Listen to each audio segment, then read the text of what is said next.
Well, hello and welcome to another Faith, Philosophy and Life with me, Mr. Shelton. It's great to see you, and I do hope that you are doing well. We're doing a course on the moment on environmental sustainability, and it's through an organisation called TLM, who are just fantastic in every world. No, it's not a paid promotion, guys. So we're doing their Formula E unit. And this is either a level 1 or level 2 qualification, depending on what your outcomes are. And so far we've looked at air pollution, we've looked at climate change and global warming. Today's a little bit of a shift because we're going to be talking about something called the national grid, which on the base of it doesn't sound very interesting, but energy is all around us, and energy is what we need in order for you to watch this, for example. So how do we get our energy? And that's really what we're going to be thinking about today. So go and grab a pen and paper, because here's our cheesy intro sequence.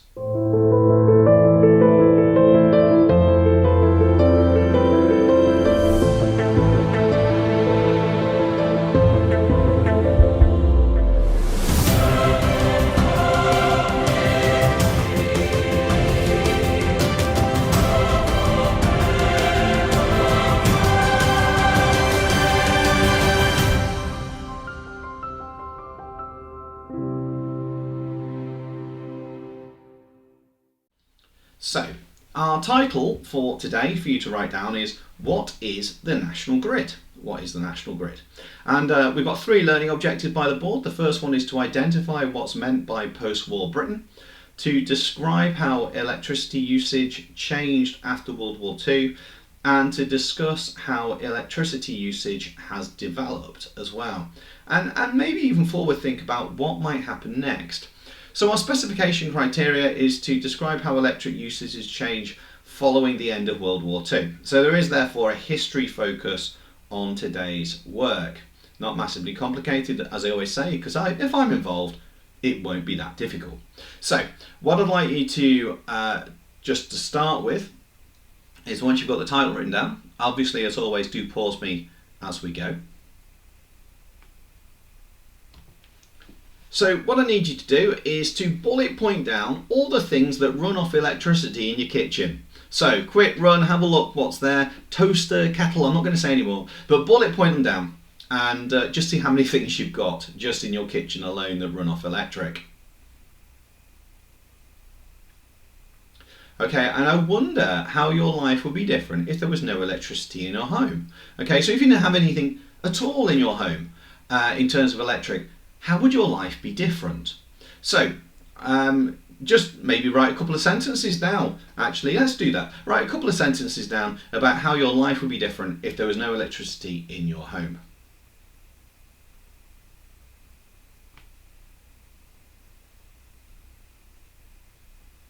Okay, if you've not done that, you will need to pause me. I'm about to move on. So, a quarter of British homes had no electricity after World War II, and this had an impact on the development of technology. There were only 14,500 TV sets in the whole country. There was only one TV channel as well. Hardly any homes had any TV. Most families listened to the wireless, the radio for their entertainment. And due to the high costs, only wealthy were able to retrofit their homes with electricity. When electricity came out, that was a big issue because actually houses weren't built for that. So they had to all be fitted. I used to live in a house that was built in 1895, and they had to strip all the plaster off and re-cable the entire house a couple of times, to be honest with you. Since then. In the early 1900s, competition reduced the cost of electricity, allowing more homes to be electrified. That was in the UK. But I want to show you some really historic footage about America, because it's true over in the UK as well. We were just slightly later than America. So I want you to watch this now. You don't need to make any notes, but it's going to be useful for you for later. Electricity had existed for many years, but it was expensive for individual families to have in their homes. It had also been a difficult transition because most homes and buildings had not been designed with electrical wiring in mind. However, by the late 19 teens, some of these obstacles were being overcome. The introduction of electricity had a dramatic impact on daily life. The most obvious impact was the use of electric lighting. Lamps were considerably brighter than candles or lanterns, which helped improve eyesight. Also, as electric lighting became more available, it eventually proved to be much less expensive than the oil or gas used to light lanterns. It was also cleaner than other forms of lighting because there was no soot or smoke filling the air. The number of house fires dropped significantly because there were no longer as many open flames in people's homes. Manufacturers began introducing a number of appliances and other devices that used electricity. Most of these devices were intended to make life easier. For example, electric vacuum cleaners, irons, stoves, and washing machines all reduced the amount of time the average family used to perform daily tasks. Homes and clothing also became cleaner as a result. Tea kettles, toasters, waffle irons, and many other devices also started showing up in many kitchens. Radios and phonographs provided a new form of entertainment as well. Electric refrigerators also had a profound effect on day-to-day life. These were a vast improvement over wooden ice boxes. Food could be purchased and stored for longer periods of time. It also made food safer to eat because refrigerated food did not grow bacteria as fast. Additionally, grocery stores and markets could offer a wider variety of foods. Produce such as fresh fruit and vegetables could be available year-round, rather than just when these items were in season. Electricity resulted in other changes as well. The structure of architecture began to change. Natural lighting was no longer necessary as a light source. This allowed windows to become a convenience rather than a necessity. Buildings could also become taller because electric-powered elevators allowed for quicker travel to the upper levels. It was many years before every community would become electrified. Rural communities in the South would not receive electricity until the late 1930s. However, for most Americans in the 1920s, electricity became an affordable reality. So, with that watched, the war hits in Britain, and it gives an opportunity to electrify and move the country forward. Now, these are some post-war kitchens. Remember, one of our objectives is how life is different in post-war Britain. These are some pictures of some kitchens from the National Archives and 20th Century Homes. Have a quick look at those and just see how are these kitchens similar or different than today's world. You may need to zoom in on some of them. Okay, in a lot of ways maybe they are very similar, with cupboards and fittings and a stove and electrics and stuff like that. Look at the old taps above the sink.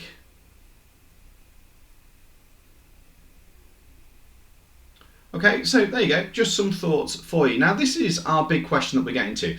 Explain what the national grid is and how it works. Okay, that's what your focus is going to be, to explain what the national grid is and how it works. There's going to be a clip for you to be write some facts down. There are in fact a clip that has write down at least 10 facts as that is on. So, you know, while the clip's on, write down at least 10 facts to help with that. But before we do that, I'm just going to demonstrate the national grid to you. So while I get my son's electronics out, let me just show you this. Okay, so what I'm going to do now is I'm going to demonstrate how electric grids used to work in the UK.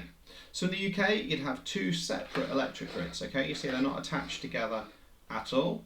This one could come on when you needed it to, and this one could also come on when you needed to. The problem was that if this one broke, this one would still work, but this one wouldn't have any power. So if, let's say you were in Merseyside, you could have a regional power cut, but the guys down in London could have plenty of electric.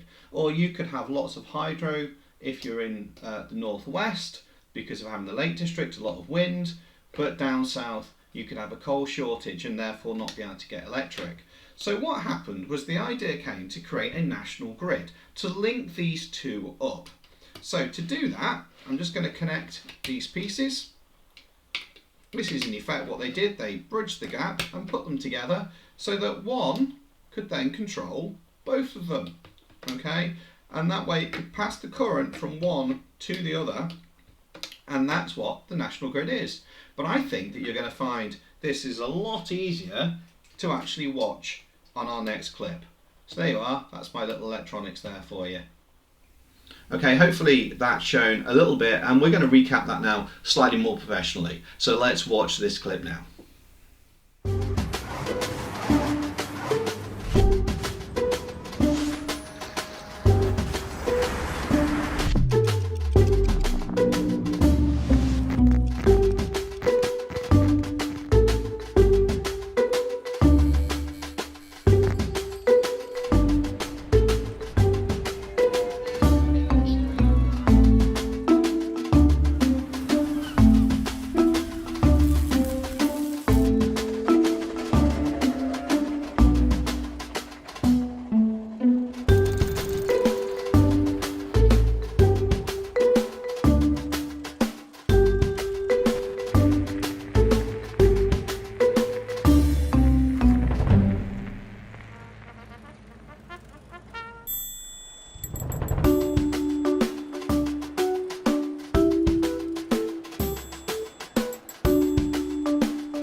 Every time you plug in your phone or turn up the heating, you're using energy. But getting it to you isn't as simple as flicking a switch. Let's start with where it comes from. We get electricity from sun, water, wind, and traditional fuels. This is turned into energy by producers. Then National Grid steps in, taking high voltage raw electricity from the producers and carrying it around the country on one of the world's most reliable networks of cables, pylons and wires. The amount of energy we use goes up and down. Behind the scenes, the electricity system operators' control rooms work to balance supply and demand, making sure there's always enough for everyone. So how does electricity get to our homes? A network of local operators manage and maintain the pylons, substations and cables in your region to make sure they keep your lights on. To make the electricity safe for us to use, they help to lower voltage first, before feeding it down their cables to our front doors. If you live in the Midlands, the southwest of England or South Wales, National Grid is your local operator. If you live in another region, you'll have another local operator. So who sends you your bill every month? That's your supplier. They buy energy from the producers, then sell it to you. But that's not where the story ends. We all want cleaner energy, so National Grid is getting ready for a net zero future. Connecting up more renewables and sharing green electricity with Europe via huge undersea cables.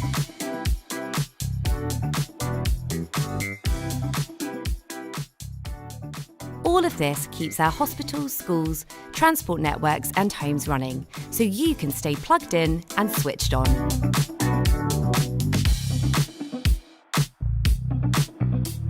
Okay, so with that watched, I now want you to do the task that's above my head, explain what the National Grid is and how it works. You need to write a good paragraph, maybe two, that explain that. That is one of your main tasks for this session. Give yourself sort of 10 to 15 minutes for that. I do have still quite a bit to go, so don't fill up your whole time with that. So pause me now while you do that, come back to me when you're done.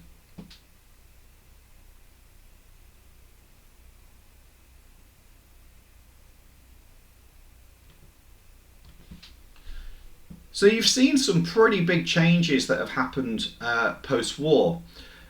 My next question though is a bit of forward thinking. What would the world look like in 2050 with regards to energy use? Okay, so we're going to watch this. I just want you to watch this. No need to take any notes on it. It will be useful for later. What would the world look like in 2050 with regards to energy use? Let's watch this now. Today is a special day. You were born. 30 years from now, you'll be an adult. What will life be like in 2050? Let's paint a picture together. You will probably live in a city, like most people during this time. A city so smart that it feels like it was built all around you. In fact, everyone is an integral part of the city. People don't only use up electricity, they also produce it to meet the city's needs. Your city will be able to adapt to all kinds of things, to your needs, to traffic flow, to the weather, all with the help of digitalization. Energy is valuable in your city. The technologies at the grid edge will make sure of that. But it's not only your city that is energy efficient and adaptable. Buildings using up 40% of our global electricity will become a thing of the past. As interconnected as your city is, almost every building will have its own small power grid. You will move through this city seamlessly, effortlessly, emission-free. And that's what your workplace will look like too, providing the ideal conditions to do your best work, whether you're at the office or working remotely. Even today, technology is the backbone of change, remarkably accelerated by the pandemic, and it will be all the more tomorrow. Shaping future cities and ecosystems means shaping your very own future. We see new technology and new business opportunities, but above all, we see you. We create the outlines today, so we can color them with your brightest crayons tomorrow. Okay, now, where could this energy come from? Now, this is fascinating. In late December 2022, nuclear fusion was developed in the world for the first time, successfully. This is where you've got more energy out than in. So it's where they collide information, they collide lasers to atoms, and they manage to get more power that's created than what's being used to put into that. Imagine that for a second, okay? You can have something that has more output than input.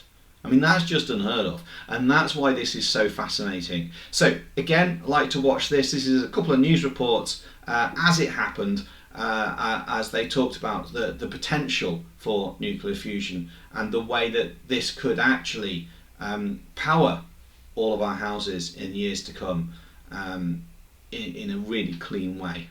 It sounds too good to be true. Energy that is neither polluting nor radioactive. Nuclear fusion, the same energy that powers the sun and stars. Fusing atoms has been an elusive force, an unsustainable energy for scientists to replicate on Earth. Too much energy goes in for what comes out. Now, scientists at the Lawrence Livermore Laboratory in California have made a breakthrough. Fusion is the holy grail of energy. The industry's been chasing this for a long time, achieving those conditions in a way that you get more energy out than what you put in. Is a big, important step. For about 75 years, the world has harnessed nuclear power using fission, energy that comes from splitting atoms. In fusion, atoms are joined, creating bigger atoms, also releasing energy. What difference does that make? Well, in fission, heavier atoms are needed, primarily uranium as well as plutonium, which are radioactive, and you're left with used nuclear fuel that remains contaminated for tens of thousands of years. In fusion, lighter atoms such as hydrogen can be smashed together, and what's produced are larger helium atoms, creating even more powerful energy with little or no radioactive waste. In fusion, research and experimentation was made right here in the Bay Area at the Lawrence Livermore Laboratory. KTVU's Brooks Rose is here now after speaking with a scientist who worked at the federal facility for decades. Brooks. Well, thanks to that scientist, I'm going to break down what fusion energy is and what has potentially been achieved. It starts with a bunch of giant lasers that, when fired at once, mimic explosions of nuclear weapons, creating energy. Scientists inside the Lawrence Livermore National Laboratory may have achieved something extraordinary, something they've spent decades trying to do, a nuclear fusion reaction that could create more energy than it uses. Wow. I mean, in a word, this is super exciting. UC Berkeley nuclear engineering professor Lee Bernstein worked on the project for 22 years. He says this is a scientific breakthrough and a step closer to clean, limitless energy. That event starts by beaming 192 lasers fired at the same time at a metal cylinder about the size of a pencil eraser, inside a peppercorn-sized capsule of 2 heavier forms of hydrogen. There's the lasers coming in. It's the same idea, heating this up. It took so long and so much effort to get this drive right. The lasers radiate inside the cylinder. It's hot like the sun, millions of degrees. Then X-rays start flying. The hydrogen becomes compressed with precision. How do I compress this to 1/30th of its radius without making this happen? You don't. They did that. The result is nuclear fusion ignition, generating extra energy as heat, what they call a net gain. The benefit is there's no radioactive waste, and this development is one step closer to a clean energy future. Okay, so our final task then for today is to create another short paragraph about how electricity could be produced and used in the future. Okay, so how is it electricity could be used and produced in the future? And how do you think that this will make the UK different? Things for you to think about are things like heating and lights and transport, workplaces, internet connectivity, technology, leisure. There's loads of ideas for you to be working on with that. Just before you start that, this is what we said we would do today. We'd identify what it means to be post-war Britain, that idea that we're after the World War II. We'd describe electricity usage and how that's changed after World War II, and discuss how electricity usage has developed. And you've got all of that information there. So I'm going to leave that on the screen there for you.